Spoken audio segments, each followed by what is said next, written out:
Hello everyone. आज का topic है हमारा पास्ट इंडेफिनिट टेंस। देखिए, सबसे पहले इसकी पहचान करते हैं। इसकी पहचान हिंदी में आती है कार्य किया, दिया, लिया, दी, की, ली। एग्जाम्पल, वह गया, वह आया, उसने खाना खाया, उसने बात की, कल मेरा भाई घर आया, राम ने चाय पी, इत्यादि। जब इसका फार्मूला बनाएंगे तो इसके अंदर पास्ट इंडेफिनिट के अंदर जो फार्मूला काम करता है उसके अंदर हमेशा वर्ब की सेकंड फॉर्म, बिल्कुल ठीक, वर्ब की सेकंड फॉर्म का प्रयोग होता है। और अगर वाक्य को नेगेटिव करते हैं तो डिड नॉट प्लस वर्ब की फर्स्ट फॉर्म का प्रयोग होता है। अगर मैं आपको इसकी परिभाषा बताऊं तो इस टेंस का प्रयोग उन कार्यों को बताने के लिए किया जाता है जो हमने बीते हुए समय में किए। अगर साधारण सा एग्जाम्पल लो, देखिए, जब से जिस वर्ष से हम पैदा हुए उस वर्ष से लेकर आज तक, इनफैक्ट अब तक जितने भी काम हमने किए वो सारे काम अगर हम टाइम के साथ बताएं तो हम इस टेंस में प्रयोग कर सकते हैं। जैसे मैंने 10वीं सन 2011 में पास की या 2012 में पास की, मैंने अपना 21वां बर्थडे वहाँ मनाया, या मैंने कल रात को खाने में ये खाया। इन तीनों वाक्यों में समय का जिक्र हो गया, तो यहाँ पर यही टेंस का प्रयोग होगा जब समय साथ में दिया रहता है तब। देखिए, ट्रांसलेशन करते वक्त एक बात का ध्यान और रखना है। बहुत सारे विद्यार्थी कंफ्यूज होते हैं ट्रांसलेशन करते वक्त प्रेजेंट परफेक्ट में और पास्ट इंडेफिनिट में, क्योंकि दोनों की ही सेंस पास्ट की आती है।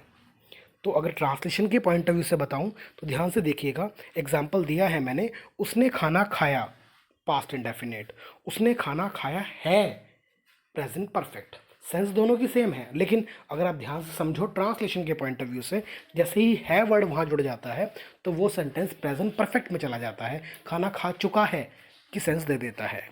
इस चीज़ को हम अच्छे से ध्यान रखेंगे।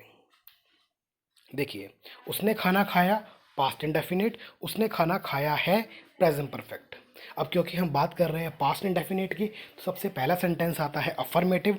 इसके अंदर सब्जेक्ट, उसके बाद सेकंड फॉर्म और ऑब्जेक्ट। मैंने अपने मित्र से बात की, तो सब्जेक्ट कौन? मैं। वर्ब क्या? बात करना। ऑब्जेक्ट मेरा मित्र, तो I talked to my friend. Negative में subject plus did not plus verb की फर्स्ट फॉर्म और ऑब्जेक्ट। उसने सच नहीं बोला, he did not speak truth. Interrogative में हेल्पिंग वर्ब मतलब कि डिड आगे आ जाएगी। Did plus subject plus verb की फर्स्ट फॉर्म और ऑब्जेक्ट। क्या उसने खाना खाया? Did he eat food. Negative interrogative में जैसे ही जाएंगे तो did plus subject plus not plus verb की फर्स्ट फॉर्म और ऑब्जेक्ट। क्या आपने गाना नहीं गाया?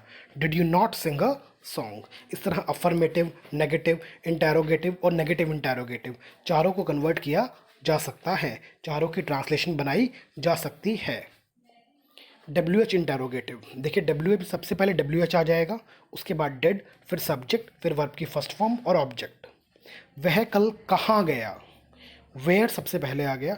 Did he go yesterday. जैसे ही डब्ल्यू एच नेगेटिव होगा, W H plus did plus subject plus not plus verb की फर्स्ट फॉर्म और ऑब्जेक्ट। वह कल तुमसे क्यों नहीं मिला? Why did he not meet you. एक वाक्य में सेकंड फॉर्म का प्रयोग केवल एक ही बार होता है, ध्यान रखिएगा। अगर वाक्य में कंजक्शन ना आई हो तो, जैसे वह चाय पीने वहाँ गया, यहाँ पर देखो कोई कंजक्शन नहीं है। He went there to take tea. उसने खाया, पिया और मौज की। He ate, drank and enjoyed. तीनों ही सेकंड फॉर्म्स है, तीनों का ही प्रयोग होगा। अब इसके बेस पर हम वाक्य करेंगे और उन वाक्यों को आप ट्रांसलेट कीजिएगा जो आपको ग्रुप में भेजे जाएंगे। Thank you.